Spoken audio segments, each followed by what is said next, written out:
ഐവ silks, Kasaragod, Kanhangad, Mangalore. 17 വിമത MLA-മാരും അയോഗ്യരാക്കപ്പെട്ടു. വിമത MLA-മാർക്കെതിരെ അയോഗ്യ നടപടിയുമായി മുന്നോട്ട് വന്ന സ്പീക്കർക്കെതിരെ BJPയും രംഗത്ത് വരുന്നുണ്ട്. 6 മാസങ്ങൾക്ക് ശേഷമുള്ള ഉപതിരഞ്ഞെടുപ്പിലൂടെ ഒരു യുദ്ധത്തിലൂടെ തിരിച്ചു വരാൻ സാധിക്കുമെന്നുള്ള പ്രതീക്ഷയിൽ കോൺഗ്രസ് JDS സഖ്യം. BJP എന്താണോ കർണാടകയിൽ കണ്ടത് അത് പരിപൂർണമായും അവർ സാധിച്ചെടുത്തിരിക്കുന്നു. അവർ ഇപ്പോൾ വിമത MLA-മാർക്ക് വേണ്ടി ശബ്ദമുയർത്തുന്നു.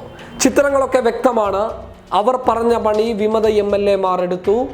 ആ പണിയിൽ അവർക്ക് പ്രതീക്ഷിക്കാത്തൊരു 8ന്റെ പണി സ്പീക്കറിൽ നിന്നും ലഭിക്കുകയുണ്ടായി. ഒടുവിൽ ഇപ്പോൾ വിമത MLA-മാർ സുപ്രീം കോടതിയെ സമീപിച്ചിരിക്കുകയാണ്. ഒന്ന് ചിന്തിച്ചു നോക്കുക, എത്ര പ്രതിസന്ധിയാണ് കർണാടക രാഷ്ട്രീയത്തിൽ സംഭവിച്ചിട്ടുള്ളത്. എന്തിൻ്റെ പേരിലാണ് ഈ പ്രതിസന്ധിയൊക്കെ സംഭവിച്ചത്? ഒറ്റ കാരണത്തിൻ്റെ പേരിലാണ്. MLA-മാർ കൂറുമാറുന്നു എന്നുള്ളതിൻ്റെ പേരിൽ.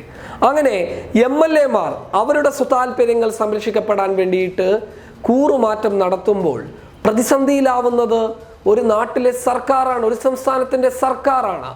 ആ സർക്കാർ പ്രതിസന്ധിയിലാകുമ്പോൾ അവിടുത്തെ ജനങ്ങൾ അനുഭവിക്കുന്ന എത്രയോ ബുദ്ധിമുട്ടുകളുണ്ട്. അവരെത്രയോ ഫയലുകൾക്ക് വേണ്ടി കാത്തിരിക്കുകയാണ്. കർഷകരുടെ കാര്യം തന്നെ എടുത്തു നോക്കിയാൽ തന്നെ അവർ എത്രയോ കാര്യങ്ങൾക്ക് വേണ്ടി ഇങ്ങനെ കാത്തിരിക്കുന്ന സാഹചര്യം.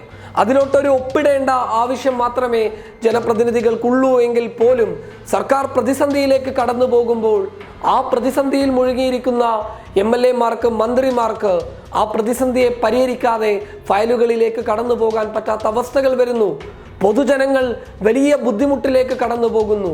അതിനെ തരണം ചെയ്യാൻ സർക്കാരിന് സാധിക്കുന്നില്ല. കാരണം നിമിഷങ്ങൾക്കകം, ഓരോ മണിക്കൂറുകൾക്കകം സംഭവങ്ങൾ നടന്നുകൊണ്ടേയിരിക്കുകയാണ് കർണാടകയിൽ. ഓരോ പാർട്ടികളിൽ നിന്നും ഓരോ ആൾ ഞാൻ ഇന്ന് രാഷ്ട്രീയ പാർട്ടിയിലേക്ക് പോകുന്നു, ഞാൻ രാജിവെക്കുന്നു എന്ന് പറഞ്ഞ സർക്കാരിനെ പ്രതിസന്ധിയിലേക്ക് കൊണ്ടുപോകാൻ ശ്രമിക്കുന്നു. ഇതിൻ്റെയൊക്കെ കാരണക്കാർ BJP-യാണ്. സംശയം വേണ്ട, രാജ്യത്തുടനീളം ഇത്തരത്തിലുള്ള സംഭവ വികാസങ്ങൾക്ക് ചുക്കാൻ പിടിച്ചിട്ടുള്ളത് BJP-യാണ്. BJP-യുടെ യഥാർത്ഥ മുഖങ്ങൾ നമ്മൾ ഗോവയിൽ കണ്ടതാണ്, പലയിടങ്ങളിൽ കണ്ടതാണ്. മധ്യപ്രദേശിൽ അങ്ങനെ ഒരു ശ്രമവുമായി അവർ വന്നു. പക്ഷേ ആ ശ്രമം പരാജയത്തിൻ്റെ വക്കിലെത്തുകയായിരുന്നു. അത് മാത്രമല്ല, അവരിൽ നിന്ന് 2 പേരെ ചാക്കിട്ട് പിടിച്ച കമൽനാഥ് അവിടെ വലിയ വിജയമാണ് കോൺഗ്രസിന് സമ്മാനിച്ചിട്ടുള്ളത്. പക്ഷെ കർണാടകയിലും അവരിതേ തന്ത്രവുമായി മുന്നോട്ട് വരുന്നു. പണത്തിനെ കാണിക്കുന്നു, അധികാരത്തെ കാണിക്കുന്നു. അങ്ങനെ ഇവർ പ്രതിസന്ധിയിലേക്ക് ഒരു സർക്കാരിനെ കൊണ്ടുപോകുമ്പോൾ പല ഫയലുകളും ബാക്കിയാവുന്ന അവസ്ഥയിലേക്ക് എത്തുന്നു.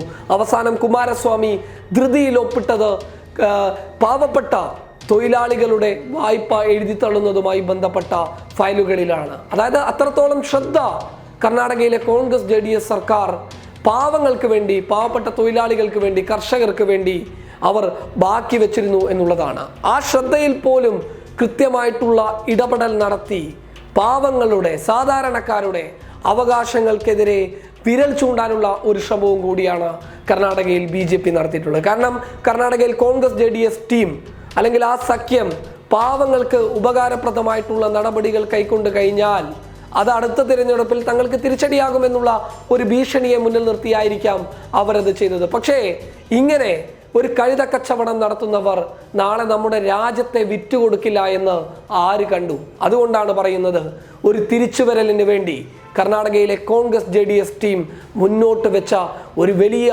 തീരുമാനമാണ് 17 വിമത MLA-മാരെ അയോഗ്യരാക്കുന്ന നടപടി. News desk, public Kerala.